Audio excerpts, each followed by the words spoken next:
Taste the Daily.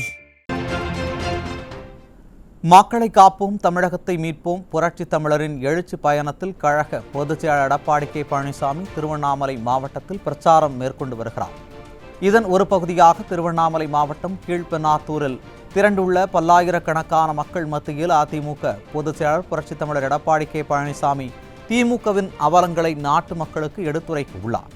இது குறித்த கூடுதல் விவரங்களை தலைமை செய்தியாளர் ஜெயக்குமார் வழங்க கேட்கலாம். வணக்கம் ஜெயக்குமார், கூடுதல் விவரங்களை வழங்கலாம். வணக்கம்.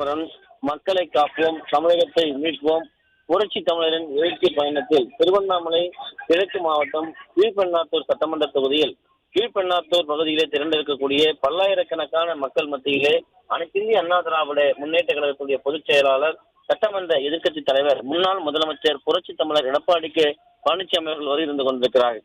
தங்களுடைய நிலத்திலே விளைந்த காய்கறிகள், கத்தரிக்காய், சுரைக்காய், இப்படி பல்வேறு விதமான காய்கறிகளை தட்டுக்கரையிலே வைத்துக் கொண்டு அனைத்து இந்திய அண்ணா திராவிட முன்னேற்ற கழகத்துடைய பொதுச் செயலாளர் வழக்கறிஞராக கறிவேப்பிலை, கீரை, அதே போன்று தென்னங்கன்றுகள், கொய்யாக்கன்றுகள், கோசு, இப்படி அனைத்து காய்கறிகளையும் அந்த தங்களுடைய விளைநிலத்திலே விளையக்கூடிய செடிகளையும் வைத்துக் கொண்டு பச்சை பசுமையாக ஒரு வரவேற்பை விவசாயிகளுடைய பாதுகாவலராக இருக்கக்கூடிய குடிமராமத்து நாயகனாக இருக்கக்கூடிய புரட்சி தமிழர் எடப்பாடி கே பழனிசாமி அவருக்கு உற்சாக வரவேற்பினை இந்த பகுதியில் இருக்கக்கூடிய மக்கள் அவர்கள் அழைத்துக் கொண்டிருக்கிறார்கள். குறிப்பாக இந்த பகுதிக்கு வருகிற வானவேடிக்கை, அதே போன்று பாரம்பரிய கலை நிகழ்ச்சிகளோடு உற்சாக வரவேற்பு அளிக்கப்பட்டது. தொடர்ச்சியாக அனைத்திந்திய அண்ணா திராவிட முன்னேற்ற கழக அரசு இருந்தபோது இந்த தொகுதியில கீழ்பெண்ணாத்தூர் சட்டமன்ற தொகுதியிலே பல்வேறு நலத்திட்டங்களை மக்களுக்காக, விவசாயிகளுக்காக, நெசவாளிகளுக்காக, குறிப்பாக இந்த பகுதியில் இருக்கக்கூடிய பல்லாயிரக்கணக்கான மக்களுக்கு பல நலத்திட்டங்களை அரசு வழங்கியது குறிப்பிட்டது. அப்போது வழங்கப்பட்ட நலத்திட்டங்களுடைய அந்த எழுச்சியை தான் இன்றைக்கு பல்லாயிரக்கணக்கான மக்கள் திரண்டு உற்சாகமான ஒரு வரவேற்பினை அழைத்துக் கொண்டிருக்கக்கூடிய அந்த நிகழ்வை நாம் பார்த்துக் கொண்டிருக்கிறோம். குறிப்பாக பேச்சுகள் இருப்பிற்கு இன்னும் சில கிலோமீட்டர்கள் செல்லக்கூடிய சூழ்நிலையிலே பல்லாயிரக்கணக்கான மக்கள் வழிநெடுக்கும் இந்த வரவேற்பை அழைத்துக் கொண்டிருக்கிறார்கள். அந்த வரவேற்பை நம்மால் பார்க்க முடிந்தது. கீழ்பெண்ணாத்தூர் சட்டமன்ற தொகுதி ஆளுகிற திமுக அரசினுடைய சட்டமன்ற உறுப்பினராக இருந்தாலும் கூட அங்கு எந்த விதமான நலத்திட்ட உதவிகளையும் செய்யவில்லை என்கிற மிகப்பெரிய ஒரு குற்றச்சாட்டு முன்வைக்கப்படுகிறது. கீழ்பெண்ணாத்தூர் தொகுதி நெசவாளர்கள், பல்வேறு தொழில்நுட்பட்ட மக்கள் இருக்கிறார்கள். பூ அந்த விவசாயம் இருக்கிறார்கள்.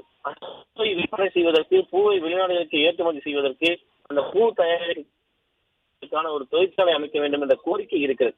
அதே போன்று அந்த பகுதியிலே ஒரு தொழிற்சாலையை கொண்டு வந்தால் இந்த பகுதியில் இருக்கக்கூடிய இளைஞர்களுக்கு வேலை வாய்ப்பு கிடைக்கும் என்ற மிகப்பெரிய ஒரு எதிர்பார்ப்பு இருக்கிறது.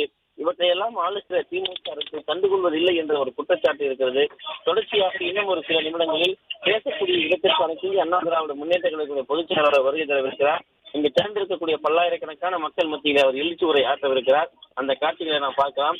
இங்கே திரண்டிருக்கக்கூடிய பெண்கள், பொதுமக்கள், அதே போன்று ஏராளமான இளைஞர்கள் எழுச்சியோடு இந்த வரவேற்பை அவர் திமுக அரசு மக்களுக்கு எப்படி பல்வேறு நலத்திட்டங்களை வழங்கியது, பாரபட்சம் இல்லாமல் அனைத்து தரப்பு மக்களுக்கும் அது சென்றடைகிறதா என்பதை அனைத்து இந்திய அண்ணா திராவிட முன்னேற்ற கழக ஆட்சியில் உறுதி செய்யப்பட்டது. அந்த மக்கள் நல திட்டங்களுடைய எழுச்சியை தான் இந்த வரவேற்பு, இந்த கூட்டம், இவ்வளவு பேர் இன்றைக்கு திரண்டு உற்சாகமாக வரவேற்கக்கூடிய அந்த நிலையை நம்மால் பார்க்க முடிகிறது.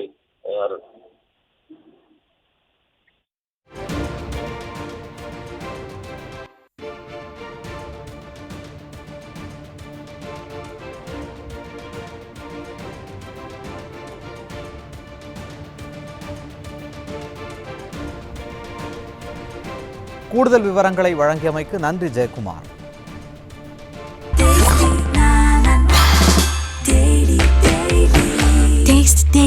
Taste the Daily.